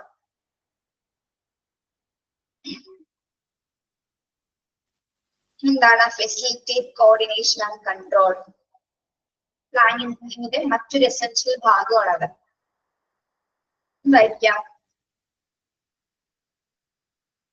നല്ലൊരു രീതിയിലെ കോർഡിനേഷൻ ആൻഡ് കൺട്രോൾ ഉണ്ടായിരിക്കണം, അല്ലെ? നല്ല രീതിയിൽ ഏകോപനവും നിയന്ത്രണവും ഉണ്ടായിരിക്കണം. എവിടെ നിയന്ത്രണം ഉണ്ടായിരിക്കണം? എവിടെ നിയന്ത്രണം ഉണ്ടായിരിക്കണം? ഏത് ഓർഗനൈസേഷൻ ആണോ, ഏത് പ്രവർത്തനമാണോ ചെയ്യുന്നത്, ഏത് പ്ലാനിങ് ആണോ തയ്യാറാക്കുന്നത്, ആ പ്ലാനിങ്ങിൽ നമ്മൾ എന്താണ് ഏതൊക്കെ ഡിപ്പാർട്ട്മെന്റ്, ഇപ്പൊ ഹോസ്പിറ്റലിൽ എടുക്കുകയാണെങ്കിൽ എന്താണ് മൊത്തം ഡിപ്പാർട്ട്മെന്റ് എങ്ങനെ കോർഡിനേറ്റ് ചെയ്യാം എന്നുള്ളൊരു രേഖ ഉണ്ടായിരിക്കും, ഫോം ഉണ്ടായിരിക്കും. കൺട്രോൾ എന്താണ് ഉദ്ദേശിക്കുന്നത്? കൺട്രോൾ കോർഡിനേഷൻ മാത്രം മതിയോ നമുക്ക്? എല്ലാം ഏകോപിപ്പിച്ച് കൊണ്ടുപോയാൽ മാത്രം മതിയോ? ഏകോപിപ്പിച്ച് കൊണ്ടുപോകുമ്പോൾ എന്ത് വേണം? അതിനെ കൺട്രോൾ ചെയ്യാനായിട്ട് സാധിക്കണം അല്ലെ? അതിനെ നിയന്ത്രിക്കാനായിട്ട് നമുക്ക് സാധിക്കണം. എങ്കിൽ മാത്രമേ ആ പ്ലാൻ സക്സസീവ് ആകുള്ളൂ. ഒരു നിയന്ത്രണവും ഇല്ല, ഒരു കോർഡിനേഷനും ഇല്ലെങ്കിൽ എന്താണ്? അതൊരു ഒന്നുമല്ല അല്ലെ? നമുക്ക് കറക്റ്റ് ഒരു ടൈം ഇല്ല, ഇപ്പൊ ചെയ്യണം എങ്ങനെ ചെയ്യണം ഒന്നും അറിയില്ല. ഒരു നിയന്ത്രണം ഇല്ലെങ്കിൽ എന്താണ്? നമ്മളെയൊക്കെ ആരെങ്കിലുമൊക്കെ നിയന്ത്രിക്കുന്നുണ്ടെങ്കിൽ നമ്മളപ്പോ ഒരു ചെറിയ ക്ലാസ്സിൽ തുടങ്ങി വലിയ ക്ലാസ് വരെ തന്നെ നമ്മളൊക്കെ പാരന്റ്സ് നോക്കാനുണ്ടായിരുന്നു, ഓരോ കാര്യങ്ങൾ പറയാൻ ആൾക്കാരുണ്ടായിരുന്നു അല്ലെ? കുറെ വഴികൾ പറയാനും ടീച്ചേഴ്സ് ഒക്കെ ഉണ്ടായിരുന്നു. ഒരു പരിധി വരെ നമ്മളെ നിയന്ത്രിക്കാൻ ആളുണ്ടായി. അത് കഴിഞ്ഞപ്പോൾ എന്താണ്? നമ്മൾ നമ്മുടേതായ രീതിയിലാണ് പിന്നെ വളർന്നു വന്നത്. അതേപോലെ തന്നെ എന്താണ്? ഒരു കാര്യം, ഒരു ഓർഗനൈസേഷൻ ഒരു കാര്യം പ്ലാൻ ചെയ്യുന്ന സമയത്ത് അതിനെ വ്യക്തമായിട്ട് ഏകോപിപ്പിക്കുന്ന തരത്തിലുള്ള ഒരു സംവിധാനം ഉണ്ടായിരിക്കും, അതിനെ നിയന്ത്രിക്കാനുള്ള ഒരു സംവിധാനം ഉണ്ടായിരിക്കും. ഈ രണ്ട് രീതിയിൽ കാര്യങ്ങൾ ആദ്യം ഒരു തീരുമാനിക്കുന്നു നമ്മൾ, പിന്നീട് എന്താണ്? പിന്നീട് ആ തീരുമാനം അനുസരിച്ച് തന്നെ കോർഡിനേറ്റ് ചെയ്തതുപോലെ അല്ലെങ്കിൽ കൺട്രോൾ ചെയ്തതുപോലെ തന്നെയായിരിക്കും സ്റ്റാഫുകൾ പിന്നെ മുന്നോട്ട് പോകുന്നത്. അവർക്ക് ചില രീതിയിലൊരു പ്രാക്ടീസ് മാത്രം നമ്മൾ കൊടുത്താൽ മതി. ബാക്കി എന്താണ്? അതേ ഓർഡറിൽ തന്നെയായിരിക്കും ആ പ്ലാനിങ് തീരുമാനിച്ചിരിക്കുന്നത് എങ്ങനെയാണോ അതുപോലെ തന്നെ വേണ്ടി കോർഡിനേഷനും കൺട്രോളൊക്കെ പോകുന്നത്. ഒരു നല്ലൊരു ആസൂത്രണത്തിന്റെ മറ്റൊരു എസെൻഷ്യൽ ഭാഗം എന്ന് പറയുന്നത് എന്താണ്? ഫെസിലിറ്റേറ്റ് കോർഡിനേഷൻ ആയിട്ട് കൺട്രോൾ ആണ്. അതായത് നിയന്ത്രണം നല്ല രീതിയിൽ നിയന്ത്രണവും ഏകോപനവും സുഗമമാക്കുക. പ്ലാൻ ചെയ്യുന്ന സമയത്ത് നമ്മൾ എവിടെയൊക്കെയാണ് കോർഡിനേറ്റ് ചെയ്യേണ്ടത്, എവിടെയാണ് നിയന്ത്രണങ്ങൾ കൊടുക്കേണ്ടത് എന്നത് നമ്മൾ തീരുമാനിക്കുന്നു. ഓക്കെ, അടുത്ത എസെൻഷ്യൽസ് എന്ന് പറയുന്നത് dictates those activities to which employees are directed. Dictates those activities to which employees are directed. എന്താണ്? ഇനി തയ്യാറാക്കിയ പ്ലാനിങ് അനുസരിച്ചിട്ട് അവിടെ പ്രവർത്തനം ആരംഭിക്കാൻ പോവാണ് അല്ലെ? പ്രവർത്തനം ആരംഭിക്കുന്നതിന് മുമ്പായിട്ട് നമ്മൾ എന്ത് കൊടുക്കണം?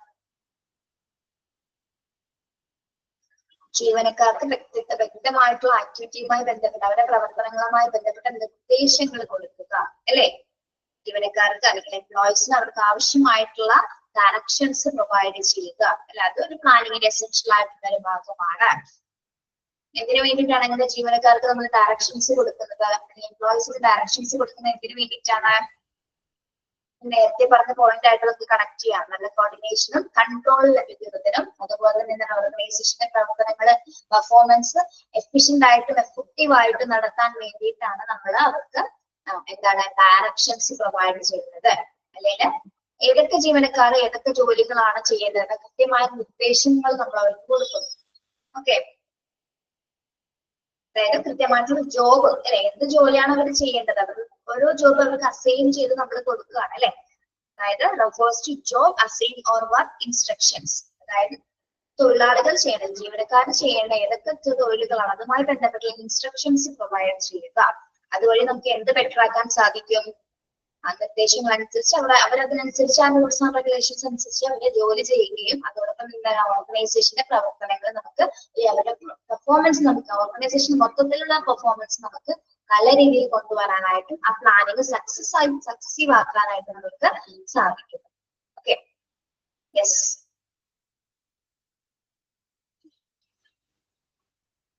പ്രവർത്തനങ്ങൾ എന്ന് പറയുമ്പോൾ ആക്ടിവിറ്റീസ് എന്ന് അവർക്ക് പ്രത്യേക ടാസ്കുകൾ ഉണ്ടാവും, ജോബ് ഡ്യൂട്ടീസ് കൊടുത്തിട്ടുണ്ടാവും അല്ലെ? ഇതൊക്കെ അവർ കാര്യക്ഷമമായിട്ട് ചെയ്യണമെങ്കിൽ എന്താണ് അവർക്ക് കൃത്യമായ ഡയറക്ഷൻസ് കൊടുക്കണം. എന്ത് ജോലി അവരെങ്ങനെ ചെയ്യണമെന്ന് നമ്മുടെ ആ പ്ലാനിങ്ങിൽ ഉണ്ടാവുകയല്ല. അപ്പൊ അവർക്ക് കൃത്യമായ രീതിയിൽ പറഞ്ഞു കൊടുക്കുക, പ്രാക്ടീസ് കൊടുക്കുക, പഠിച്ചിട്ടുണ്ട് ട്രെയിനിങ് കൊടുക്കാന്ന് പറഞ്ഞിട്ടുണ്ടല്ലേ? അപ്പൊ അത്ര കാര്യമായിട്ടുള്ള ഒരു പ്രാക്ടീസ് കൊടുക്കുന്ന സമയത്ത് പരിശീലനം കൊടുക്കുന്ന വഴി അവരുടെ പെർഫോമൻസ് അവർക്ക് മെച്ചപ്പെടുത്തി കൊണ്ടുവരാനും ആ ഒരു ഹോസ്പിറ്റലിന്റെ ആ ഒരു ഓർഗനൈസേഷൻ മൊത്തത്തിലുള്ള വികസനത്തിന് അത് എന്താണ് സഹായകമാവുകയും ചെയ്യും. നമ്മൾ തിരഞ്ഞെടുത്ത പ്ലാൻ വ്യക്തമായിട്ട് നമുക്ക് എന്താണ് സക്സസീവ് ആക്കാൻ അല്ലെങ്കിൽ ഫുൾഫിൽ ആക്കാനായിട്ട് സാധിക്കുന്നു. ഓക്കെ, ഒന്നുകൂടി നോക്കാൻ എന്താണ് ഒരു എസെൻഷ്യൽ ഓഫ് ഗുഡ് പ്ലാനിങ് എന്ന് പറയുന്നത്? നല്ല പ്ലാനിന്റെ അനിവാര്യമായിട്ടുള്ള ഘടകങ്ങൾ നോക്കാൻ എന്തൊക്കെയാണ്? reasonable organizational objectives. എന്താണ് ന്യായമായ സംഘടനാ ലക്ഷ്യങ്ങൾ തീരുമാനിക്കുക അല്ലെങ്കിൽ കൈവരിക്കുക. റീസണബിൾ ആയിട്ടുള്ള ഓർഗനൈസേഷൻ ഒബ്ജക്റ്റീവ്സിലായിരിക്കും നമ്മൾ തയ്യാറാക്കേണ്ടത്. കൃത്യമായ ഒരു ഒബ്ജക്റ്റീവ്സ് ഉണ്ടായിരിക്കണം. ഓർഗനൈസേഷന്റെ ലക്ഷ്യങ്ങൾ കൈവരിക്കുന്ന തരത്തിലുള്ള ഒബ്ജക്റ്റീവ്സ് ആയിരിക്കണം നമ്മൾ തയ്യാറാക്കേണ്ടത്. ഓക്കെ, അത് തന്നെയാണ് അവിടെ റീസണബിൾ എന്ന് സൂചിപ്പിച്ചിരിക്കുന്നത്. ഇനി സെക്കൻഡ് വൺ എന്താണ്? Reduce the future uncertainty. Reduce the future uncertainty എന്ന് പറയുന്നത് ഭാവിയിലെ വിവിധ തരത്തിലുള്ള എന്താണ് അനിശ്ചിതത്വം കുറയ്ക്കുന്നതിന് വേണ്ടിയിട്ട്, അതായത് റിസ്കുകൾ കുറച്ച് കൺഫ്യൂഷൻസ് കുറച്ചുകൊണ്ട് വളരെയധികം പ്രിപ്പയർഡ് ആയിട്ടുകൊണ്ട് റിഡ്യൂസ് ചെയ്യേണ്ട കാര്യങ്ങൾ കുറച്ച് കൊണ്ടുപോകുകയാണെങ്കിൽ എന്താണ് നമുക്ക് മറ്റു റിസ്കുകളോ ബുദ്ധിമുട്ടുകളോ ഒന്നും തന്നെ ഉണ്ടാകില്ല. അപ്പൊ ആ പ്ലാനിൽ എന്താണ് വളരെ സ്മൂത്ത് ആയിട്ട് നമുക്ക് കൊണ്ടുപോകാനായിട്ട് സാധിക്കും. പിന്നെ തേർഡ് വൺ എന്താണ്? Gain economical operations. ഹലോ, എല്ലാവരും ക്ലാസ്സിൽ തന്നെ ഉണ്ടോ? ഗെയിൻ ഇക്കണോമിക്കൽ ഓപ്പറേഷൻസ് എന്താണ്? ഇക്കണോമിക്കൽ ഓപ്പറേഷൻസ് അനുവദിക്കുന്നതിന് വേണ്ടി നമുക്ക് എന്തുണ്ടായിരിക്കണം?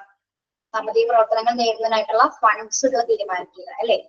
അതിനെ വ്യക്തമായിട്ടുള്ള ഒരു ഫിനാൻഷ്യൽ സെറ്റപ്പ് കൂടി നമ്മൾ അവിടെ പ്ലാൻ ചെയ്തിട്ടുണ്ട്. ഓക്കെ, അപ്പൊ അത് ഒരു ഗുഡ് പ്ലാനിങ്ങിന്റെ നല്ലൊരു അനിവാര്യതയാണ്. പിന്നെ എന്താണ്? Foundation four organising. എങ്ങനെ നമുക്ക് അത് ഓർഗനൈസ് ചെയ്യണം, അതിനും എന്താണ് ഓർഗനൈസ് ചെയ്യുന്നതിനായിട്ടുള്ള ഒരു, അതായത് ഓർഗനൈസ് ചെയ്യുന്നത് എപ്പോ എങ്ങനെ എവിടെ എന്ത് ചെയ്യണമെന്ന് തീരുമാനിക്കുന്നത് നല്ലൊരു പ്ലാനിങ്ങിന്റെ ഒരു ലക്ഷണമാണ് അല്ലെ. Yes. Then facilitate coordination and control. നിയന്ത്രണം സുഗമമാക്കുക, ഏകോപനവും നിയന്ത്രണവും സുഗമമാക്കുക. നല്ലൊരു കോർഡിനേഷൻ ആൻഡ് കൺട്രോൾസ് ഉണ്ടായിരിക്കേണ്ടത് അത്യാവശ്യമാണ്, പ്രത്യേകിച്ച് ഒരു ഗുഡ് പ്ലാനിങ്ങിന്. Okay, yes.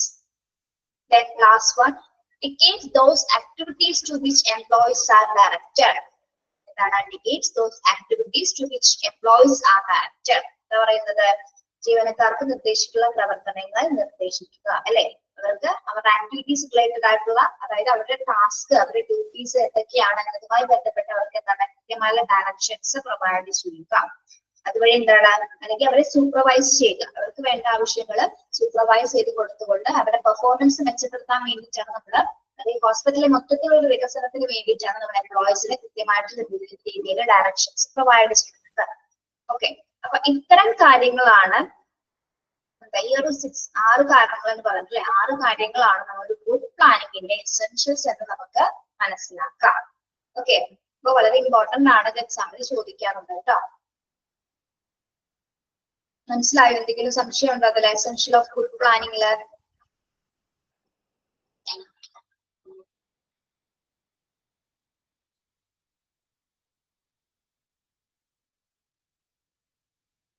ഓക്കെ. ഇനി നമുക്ക് ടൈപ്സ് ഓഫ് പ്ലാനിങ് നോക്കാം കേട്ടോ. Types of planning. അപ്പൊ നമ്മൾ പ്ലാനിങ് ടൈപ്പ് പറയുമ്പോൾ അതിൽ കുറച്ച് കാര്യങ്ങൾ ഡിപ്പെൻഡ് ചെയ്യുന്നുണ്ട്. എന്തൊക്കെയാണ്? ഒരു പ്ലാൻ തയ്യാറാക്കുന്ന സമയത്ത് നമ്മൾക്ക് ഒരു പ്രത്യേകിച്ച് ഒരു 4 കാര്യങ്ങൾ അവിടെ ഡിപ്പെൻഡ് ചെയ്ത് വരുന്നുണ്ട്. എന്താണ്? Based on the time period, time period, approach, degree of organisation and importance of contents. എന്തൊക്കെയാണ് ടൈപ്സ് ഓഫ് പ്ലാനിങ്ങിന്റെ? പ്രധാനമായിട്ട് നമ്മൾ നോക്കേണ്ടത് എന്തൊക്കെയാണ്? അതിന്റെ ടൈം, അതായത് അപ്രോച്ചിലാണ്, ഏത് ഡിഗ്രി ഓഫ് ഓർഗനൈസേഷൻ ആണ്, അല്ലെങ്കിൽ ഇമ്പോർട്ടൻസ് ഓഫ് കണ്ടന്റ്. ഈ 4 കാര്യങ്ങൾ ബേസ് ചെയ്തുകൊണ്ടാണ് നമ്മൾ ഒരു പ്ലാനിങ് തയ്യാറാക്കപ്പെടുന്നത്. ഫസ്റ്റ് വൺ നമുക്ക് ടൈം പീരീഡ് എങ്ങനെ നോക്കും? ഒരു ആസൂത്രണ പദ്ധതിയുടെ ടൈം പീരീഡ് എങ്ങനെയാണ്, അല്ലെങ്കിൽ ഒരു സമയപരിധി എങ്ങനെയാണ് നോക്കാം. നിങ്ങൾ ഈ ഒരു വേർഡ് കേട്ടിട്ടുണ്ടാവും ചിലപ്പോ. ലോങ് ടൈം പ്ലാനിങ്ങും ഷോർട്ട് ടൈം പ്ലാനിങ്ങും നമ്മൾ പഠിച്ചിട്ടുണ്ടാവും അല്ലെ. ലോങ് ടൈം പ്ലാനിങ് എന്താണ്, ഷോർട്ട് ടൈം പ്ലാനിങ് എന്താണെന്നുള്ളത് നമ്മൾ പഠിച്ചിട്ടുണ്ടാവും. ഇംഗ്ലീഷ് കേട്ടിട്ടെങ്കിലും ഉണ്ടാവും അല്ലെ. യെസ്. അപ്പൊ ഒരു ആസൂത്രണത്തിന്റെ സമയം എങ്ങനെയാണ്, ആ സമയപരിധി എങ്ങനെയാണ് നിശ്ചയിക്കുന്നത് നമുക്ക് നോക്കാം. അതാണ് ഫസ്റ്റ് ടൈപ്പ് ഓഫ് പ്ലാനിങ് വരുന്നതിന്റെ ടൈം പീരീഡ് എങ്ങനെയാണെന്ന് നമുക്ക് നോക്കാം. The time period depends on the type of business and structure of the organization. Based on the time period, long-term planning and short-term planning are 2 types of planning. അപ്പോ സമയത്തിന്റെ അടിസ്ഥാനത്തിൽ നമ്മൾ ആസൂത്രണത്തിന് 2 ആയിട്ട് classify ചെയ്തിട്ടുണ്ട് അല്ലെ. ഒന്ന് long term planning and short term planning. അതായത് time period depends on the type of business and structure of the organisation. അപ്പൊ ഈ ടൈപ്പ് നമ്മൾ നിർണ്ണയിക്കുന്നത് എങ്ങനെയാണ്? ആ ബിസിനസിന്റെ ടൈപ്പ് എങ്ങനെയാണ്, സ്ട്രക്ചർ എങ്ങനെയാണ്? ഇപ്പൊ ചെറിയ ബിസിനസ് ആണെങ്കിൽ എന്താണ്, വലിയ സമയം എടുക്കുമോ നമുക്ക് ചെറിയ ബിസിനസ് ചെയ്യാനായിട്ട്, ചെറിയൊരു സംരംഭം തുടങ്ങാനായിട്ട്? ഇല്ല, ചെറിയൊരു പീരീഡ്, ചെറിയൊരു കാലയളവിൽ നമുക്കത് ചെയ്തു തീർക്കാൻ പറ്റും. അപ്പൊ ഏത് കാറ്റഗറിയിൽ വരും? ഷോർട്ട് ടേം പ്ലാനിങ്ങിൽ വരും അല്ലെ. അത് ഷോർട്ട് ടേം പ്ലാനിങ്ങിൽ വരും. അപ്പൊ മനസ്സിലാക്കേണ്ടത് എന്താണ്? ബിസിനസ് ആൻഡ് സ്ട്രക്ചർ, ബിസിനസിന്റെ വലിപ്പം, അതിന്റെ ഘടനയുടെ വലിപ്പം അനുസരിച്ചിട്ടാണ് നമ്മൾ സമയപരിധി നിർണ്ണയിക്കുന്നത്. ഇനി വലിയൊരു ബിസിനസ് അതിന്റെ സ്ട്രക്ചർ വലുതാണെങ്കിൽ എന്താണ് ലോങ് ടേം പ്ലാനിങ് ആണ് അവിടെ നടക്കുന്നത് അല്ലെ. അപ്പൊ ചെറിയൊരു ബിസിനസ് സ്ട്രക്ചർ ആണെങ്കിൽ ഷോർട്ട് ടേം പ്ലാനിങ് വരുന്നു, വലിയ ബിസിനസ് സ്ട്രക്ചർ ആണെങ്കിൽ എന്താണ് ലോങ് ടേം പ്ലാനിങ് വരുന്നത്. അപ്പൊ സമയം ഡിപ്പെൻഡ് ചെയ്തിരിക്കുന്നത് ആ ബിസിനസിന്റെ സ്ട്രക്ചറും അതിന്റെ വലുപ്പം അനുസരിച്ചിട്ടാണ് അല്ലെ, അതിന്റെ ഘടനയും വലുപ്പവും അനുസരിച്ചിട്ടാണ് ടൈം പീരീഡ് അതിനെ ഡിപ്പെൻഡ് ചെയ്യുന്നത്. ഇപ്പൊ ഒരു ആസൂത്രണം തയ്യാറാക്കുന്ന സമയത്ത് വലിയ പ്ലാനിങ്ങിലാണെങ്കിൽ വലിയ ബിസിനസ് ആണെങ്കിൽ ലോങ് ടേം വരുന്നു, ചെറിയ ബിസിനസ് ആണെങ്കിൽ ഷോർട്ട് ടേം വരുന്നു. Okay, these are the two types of planning എന്ന് പറയും. ഓക്കെ, അപ്പൊ മക്കളെയും ചെയ്ത് പോണേ ലോങ് ടേം ആണ് ഷോർട്ട് ടേം പ്ലാനിങ്.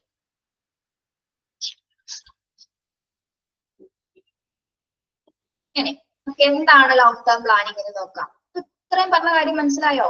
ഇത് രണ്ടും എന്താണെന്ന് മനസ്സിലായോ?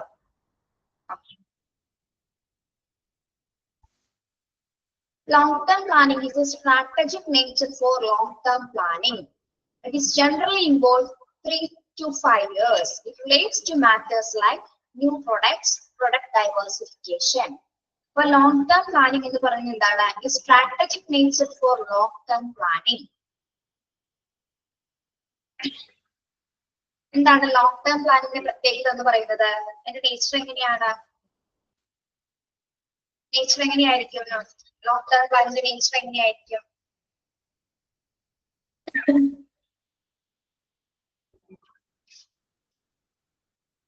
എങ്ങനെയായിരിക്കും? ഇവിടെ തന്നെ പറഞ്ഞിട്ടുണ്ടോ? ഒന്ന് നോക്കി പറഞ്ഞാൽ മതി.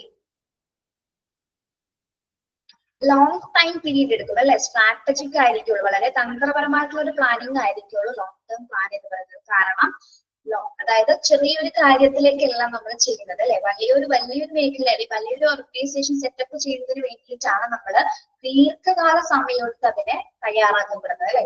അപ്പൊ ഒബ്ജക്റ്റീവ്സ് സെറ്റ് ചെയ്യുന്നതിനും അല്ലെങ്കിൽ റിസോഴ്സസ് അവൈലബിൾ ആക്കുന്നതിനും ഗോൾസ് സെറ്റ് ചെയ്യുന്നതിനും മിഷനിലേക്ക് എത്തിച്ചേരുന്ന അല്ലെങ്കിൽ അതിന്റെ ഫിനാൻസ് സെറ്റപ്പ് ഒക്കെ റെഡിയാക്കുന്നതിന് എക്യുപ്മെന്റ്സ് ഒരു പ്ലാനിങ്ങുമായി ബന്ധപ്പെട്ട എല്ലാ കാര്യങ്ങളും റെഡിയാക്കുന്ന ഒരുപാട് സമയം എടുക്കും. കാരണം എന്തുകൊണ്ടാണ്? അതിന്റെ നേച്ചറിൽ വ്യത്യാസമുണ്ട്. അത് എന്താണ് വലിയൊരു സ്ട്രക്ചറാണ് അല്ലെ, വലിയ സ്ട്രക്ചറിൽ ചെയ്യുന്ന ഒരു പ്ലാനിങ് ആയതുകൊണ്ട് അല്ലെങ്കിൽ വലിയൊരു ബിസിനസ്സുമായി ബന്ധപ്പെട്ട് വരുന്ന പ്ലാനിങ് ആയതുകൊണ്ട് തന്നെ അതിന് 3 to 5 years എങ്കിലും സമയമെടുക്കും. 3-5 വർഷത്തിനുള്ളിൽ ചെയ്യുന്ന പ്ലാനിങ് ആണ് എന്താ ലോങ് ടേം പ്ലാനിങ് എന്ന് പറയുന്നത് അല്ലെ. 3-5 വർഷം സമയമെടുത്തുകൊണ്ടാണ് നമ്മൾ ആ പ്ലാനിങ്ങിലേക്ക് എത്തിച്ചേരുന്നത്. ഇനി it relates to the matter. അപ്പൊ എന്ത് കാര്യങ്ങളായിരിക്കും പ്രധാനമായിട്ട് ഈ 3 to 5 years ഒക്കെ എടുക്കുന്ന സമയം എന്ന് പറയുമ്പോൾ എന്ത് പ്ലാനിങ് ഒക്കെ ആയിരിക്കും അത്? It relates to matter like new products അല്ലെ. നമ്മുടെ വിപണിയിൽ ഇറക്കുന്ന ന്യൂ പ്രൊഡക്ട്സുകളെ പറ്റി അല്ലെ, അത് നമ്മൾ നല്ല രീതിയിൽ ചിന്തിച്ച് കണ്ടെത്തി വളരെയധികം റിസർച്ച് ഒക്കെ നടത്തിയതിനു ശേഷം മാത്രമേ ആ ഒരു ന്യൂ പ്രൊഡക്ട്സ് നമുക്ക് കൊണ്ടുവരാൻ പറ്റുള്ളൂ അല്ലെ. അപ്പൊ തന്നെ എന്താ ഒരുപാട് സമയം എടുക്കും അല്ലെ. അതിനെ ഒരു ന്യൂ പ്രൊഡക്ട്സ് വിപണിയിലേക്ക് ഇറക്കാൻ തന്നെ നമുക്ക് എന്താണ് സമയം എടുക്കുന്നത്, ഒരുപാട് സമയം എടുക്കേണ്ടതായിട്ട് വരുന്നു. അതോടൊപ്പം തന്നെ എന്താണ് പ്രൊഡക്ട് ഡൈവേഴ്സിഫിക്കേഷൻ. എന്താണ് പ്രൊഡക്ട് ഡൈവേഴ്സിഫിക്കേഷൻ എന്ന് പറയുന്നത്? പ്രൊഡക്ട് ഡൈവേഴ്സിഫിക്കേഷൻ അതായത് ഉത്പാദനത്തിലെ വൈവിധ്യവൽക്കരണം. ഒരു ന്യൂ പ്രൊഡക്ട്സ് കൊണ്ടുവരാം എങ്കിൽ എന്താണ് ആ പ്രൊഡക്ട്സിലെ ഡിഫറൻഷിയേഷൻ ഉണ്ടായിരിക്കണം, അല്ലെങ്കിൽ വൈവിധ്യം ഉണ്ടായിരിക്കണം അല്ലെ. സാധാരണ അതുകൊണ്ട് തന്നെ നമുക്ക് മനസ്സിലാക്കാം എന്തുകൊണ്ടാണ് ഇത്രയും സമയം എടുത്തത്. ആ പ്രൊഡക്റ്റ് എന്തെങ്കിലും ഡിഫറൻസ് കൊണ്ടുവരാൻ വേണ്ടിയിട്ടാണ് അത്രയും സമയം എടുത്തുകൊണ്ട് എന്താ ഈ പ്ലാനിങ് തയ്യാറാക്കപ്പെട്ടത് അല്ലെ. ഒരു പ്രൊഡക്റ്റ് ആണ്, പിന്നെ ആ പ്രൊഡക്റ്റ് തന്നെ എന്തായിരിക്കും? സാധാരണ ഒരു പ്രൊഡക്റ്റ് ആയിരിക്കില്ല അല്ലെ, എന്തെങ്കിലും വ്യത്യസ്തത ഉള്ള ഒരു പ്രൊഡക്റ്റ് ആണ് അവർ കൊണ്ടുവരുന്നത്. അതുകൊണ്ട് തന്നെ എന്താണ് ഇതിന് ദീർഘകാല സമയം എടുത്തത് പ്ലാൻ ചെയ്യേണ്ടി വരും അല്ലെ. ഡിഫറെന്റ് മോഡൽസ് ക്വാളിറ്റി ഒക്കെ വ്യത്യാസം ഉണ്ടായിരിക്കും. ഓക്കെ, അപ്പൊ അതുകൊണ്ട് തന്നെയാണ് ഇതിന് 3 to 5 years കാലപരിധി എടുക്കുന്നത്. ഓക്കെ, അതാണ് ലോങ് ടേം പ്ലാനിങ് പറയുന്നത്. ഇനി ഷോർട്ട് ടേം പ്ലാനിങ് എന്താണ്? Short term planning typically covers a time frame of less than 1 year in order to assist their company in moving gradually towards its long term planning. ഇനി short term പ്ലാനിങ്ങിന്റെ പ്രത്യേകത എന്താണ്? Short term planning എന്ന് വായിച്ചു നോക്കിയത് എന്താണ് short term planning?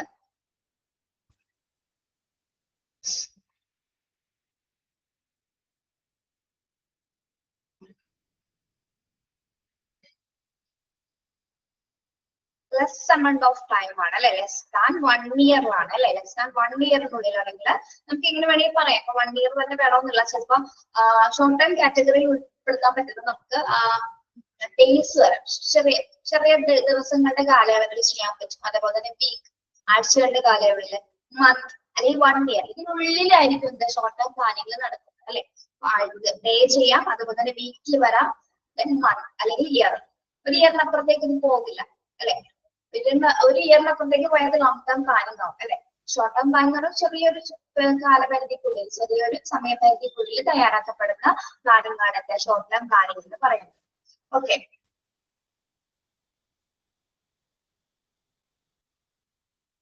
Yes. Assist a company moving gradually towards long-term planning. പിന്നെന്താണ് ഈ short term plan? ചിലപ്പോൾ ചില കമ്പനീസ് ഷോർട്ട് ടേം പ്ലാനിങ്ങിലായിരിക്കും തുടങ്ങുന്നത്, പക്ഷെ എന്താണ് അതിന്റെ കാലയളവ് അനുസരിച്ച് അല്ലെങ്കിൽ ആ കമ്പനിയുടെ മൂവിങ് അനുസരിച്ച് എന്താണ് വ്യത്യാസം വരാം. ചിലപ്പോൾ അത് ലോങ് ടേം പ്ലാനിങ്ങിലേക്ക് പോയി വരാം കേട്ടോ. ദീർഘകാല ആസൂത്രണത്തിലേക്ക് ചിലപ്പോൾ നീങ്ങിയെന്നും വരാം. ചിലപ്പോൾ നമ്മൾ പറഞ്ഞില്ലേ, ഇപ്പൊ പ്ലാനിങ്ങിൽ കറക്റ്റ് ആയിട്ട് നമുക്ക് എത്താൻ പറ്റിയെന്ന് വരില്ല. അങ്ങനെ ഒരു സമയത്ത് എന്താണ് ഇപ്പൊ 1 ഇയർ ഒക്കെ കഴിഞ്ഞു പോയിട്ട് വരാം. അപ്പൊ അത് ലോങ് ടേം പ്ലാനിങ്ങിലേക്ക് മാറുകയാണ്. ഷോർട്ട് ടേം പ്ലാനിങ് തുടങ്ങിയ ഒരു പദ്ധതി എന്താണ് അതിന്റെ ചിലപ്പോൾ ഡിഫിക്കൽട്ടീസ് ഒക്കെ കൊണ്ട് പിന്നീട് എന്താണ് കുറച്ചുകൂടി എക്സ്റ്റെൻഡ് ചെയ്ത് പോയത് വരാം. അപ്പൊ അത് ഏത് കാറ്റഗറിയിൽ പെടും? ഷോർട്ട് ടേം, ലോങ് ടേം പ്ലാനിങ്ങിനകത്തേക്ക് മാറുകയും ചെയ്യും. ഓക്കെ, അപ്പൊ 2 രീതിയിൽ നമുക്ക് സംഭവിക്കാം. യെസ്. അപ്പൊ ടൈം പീരീഡ് അനുസരിച്ചിട്ട് ടൈം പീരീഡ് വരുന്നത് എങ്ങനെയാണ്? Depends on the type of business structure അല്ലെ. ബിസിനസ് ആൻഡ് സ്ട്രക്ചറിന്റെ വലുപ്പം അനുസരിച്ചിട്ടാണ് നമ്മൾ ടൈം പീരീഡ് ഒരു പ്ലാനിങ് നിർണ്ണയിക്കുന്നത്. ബേസിക്കലി 2 രീതിയിൽ നമുക്ക് അതിനെ പറയാം. ലോങ് ടേം പ്ലാനിങ് ഉണ്ട്, ഷോർട്ട് ടേം പ്ലാനിങ് ഉണ്ട്. 5 ഇയേഴ്സിനുള്ളിൽ തയ്യാറാക്കപ്പെടുന്ന ആസൂത്രണ പദ്ധതിയാണ് എന്തിൽ വരുന്നത്? ലോങ് ടേം പ്ലാനിങ്ങിൽ വരുന്നത്. അതായത് ന്യൂ പ്രൊഡക്ട്സുകളും അല്ലെങ്കിൽ പ്രൊഡക്ട്സിന്റെ ഡൈവേഴ്സിഫിക്കേഷൻ ഒക്കെയാണ് ലോങ് ടേം പ്ലാനിങ്ങിൽ വരുന്നത്. പിന്നെ ഷോർട്ട് ടേം പ്ലാൻ എന്ന് പറയുന്നത് ലെസ് ദാൻ 1 ഇയർ അല്ലെ. ലെസ് ദാൻ 1 ഇയർ അല്ലെങ്കിൽ മന്തിൽ വരാം, വീക്ക് വരാം, ഡേയ്സ് വരാം. ഈ ഒരു കാറ്റഗറിയിലാണ് ഷോർട്ട് ടേം പ്ലാനിങ് വരുന്നത്. ഇനി ഒരു കമ്പനിയുടെ അല്ലെങ്കിൽ അതിന്റെ തീരുമാനങ്ങൾ അനുസരിച്ച്, ഡിഫിക്കൽട്ടീസ് അനുസരിച്ച് ചിലപ്പോ ഈ 1 ഇയർ എന്നുള്ളത് എന്തായി മാറാം? എക്സ്റ്റെൻഡ് ചെയ്ത് പോകാനുള്ള ചാൻസ് ഉണ്ട്. അപ്പൊ അത് ലോങ് ടേം പ്ലാനിലേക്ക് മാറാനും സാധ്യതയുണ്ട്. ഓക്കെ, അപ്പൊ നമ്മളിപ്പോ പറഞ്ഞത് എന്താണ്? ടൈപ്സ് ഓഫ് പ്ലാനിങ് ആണ്. Type of planning based on time period അനുസരിച്ച് അല്ലെ, സമയപരിധി അനുസരിച്ച് പ്ലാനിങ് നമ്മൾ 2 ആയിട്ട് ക്ലാസിഫൈ ചെയ്യുന്നു. എന്തൊക്കെയാണെന്നാണ് നമ്മൾ പറഞ്ഞത്. ഓക്കെ, മനസ്സിലായോ ടൈം പീരീഡ് എന്താണെന്ന്?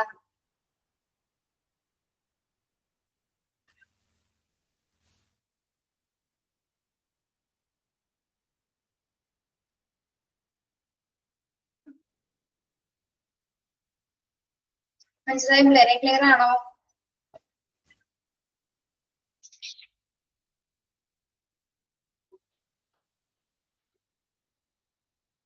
എന്തെങ്കിലും സംശയം ഉണ്ടെങ്കിൽ ചോദിക്കുക കേട്ടോ. അപ്പൊ ഇന്ന് എടുത്തതിൽ നിങ്ങൾ പ്രധാനമായിട്ട് പഠിക്കേണ്ടത് മില്ലറ്റിന്റെ ഡെഫിനേഷൻ പഠിക്കണം കേട്ടോ. മില്ലറ്റിന്റെ ഡെഫിനേഷൻ ഇമ്പോർട്ടന്റ് ആണ്. എസെൻഷ്യൽ ഓഫ് ഗുഡ് പ്ലാനിങ് പഠിച്ചു വെക്കാം കേട്ടോ. ആ 6 പോയിന്റ്സ് പഠിക്കണം, ഇമ്പോർട്ടന്റ് തന്നെയാണ്. 6 പോയിന്റ്സ് പഠിക്കുക. ടൈപ്സ് ഓഫ് പ്ലാനിങ് ഇപ്പൊ നമ്മൾ പറഞ്ഞ ഷോർട്ട് ടേം പ്ലാനിങ് എന്താണ്, ലോങ് ടേം പ്ലാൻ എന്താണെന്നുള്ള കാലയളവ് കൃത്യമായിട്ടൊന്ന് ഓർത്ത് വെക്കുക. അത് എളുപ്പമാണ് അല്ലെ. ടൈം പീരീഡ് എന്നുള്ളത് എളുപ്പമാണ് ആ ഭാഗം. Okay, yes. എന്തെങ്കിലും ചോദിക്കാനുണ്ടോ? ഒന്നുമില്ല, സംശയം ഒന്നുമില്ലെങ്കിൽ നമുക്ക് വൈൻഡപ്പ് ചെയ്യാം.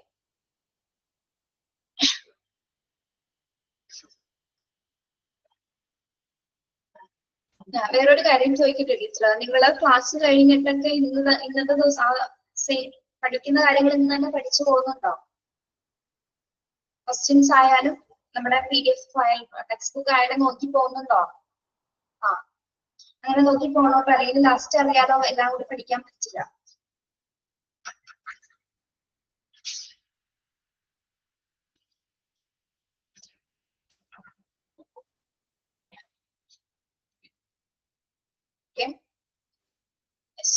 ഡൗട്ടൊന്നുമില്ലല്ലോ?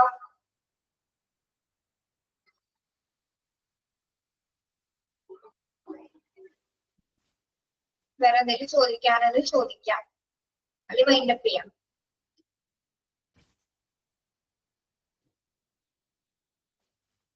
രണ്ടും കൂടി പറ്റണില്ലേ? എന്താ ചെയ്യാം? നിങ്ങൾ തന്നെ ഒരു പ്ലാൻ ചെയ്യാപ്പോ അതിനു വേണ്ടി. എങ്ങനെ പഠിക്കണം? പറ്റുള്ളൂ, അതൊക്കെ പറ്റും.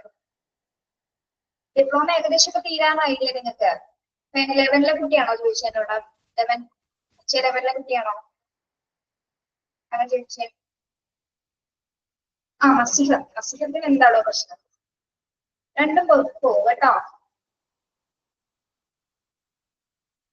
എന്നാ എക്സാം കഴിഞ്ഞ് നിങ്ങള് ഓക്കെ അതിപ്പോ അതുകൊണ്ട് നിൽക്കട്ടെ. ഇപ്പൊ ഇങ്ങനെ തന്നെ പോട്ടെ, ജസ്റ്റ് ഒന്ന് വായിച്ച് റിവൈസ് ചെയ്ത് വിടാം.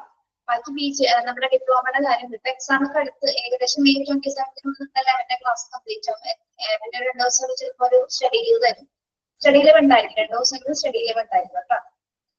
അപ്പൊ നിങ്ങൾ അതൊന്നും ടെൻഷൻ അടിക്കണ്ട, എല്ലാം നിങ്ങൾ പ്ലാൻ ചെയ്യുന്ന പോലെ നടന്നോളും.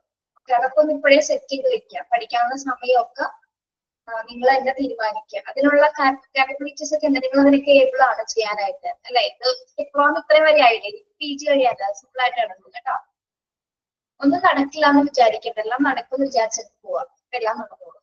ഡിഫിക്കൽട്ടീസ് ഉണ്ടാവും, അതിനെ ഫേസ് ചെയ്യാം, എന്നിട്ട് മുന്നോട്ട് പോവാം കേട്ടാ. യെസ്, നമ്മളെ കൊണ്ട് പറ്റാത്തതായിട്ട് ഒന്നുമില്ല.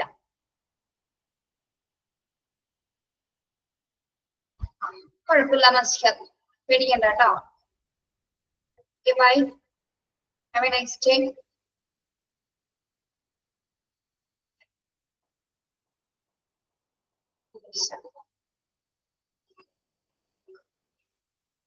Okay, thank you.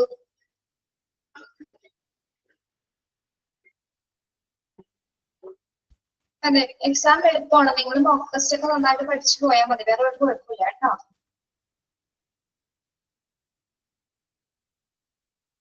Thank you.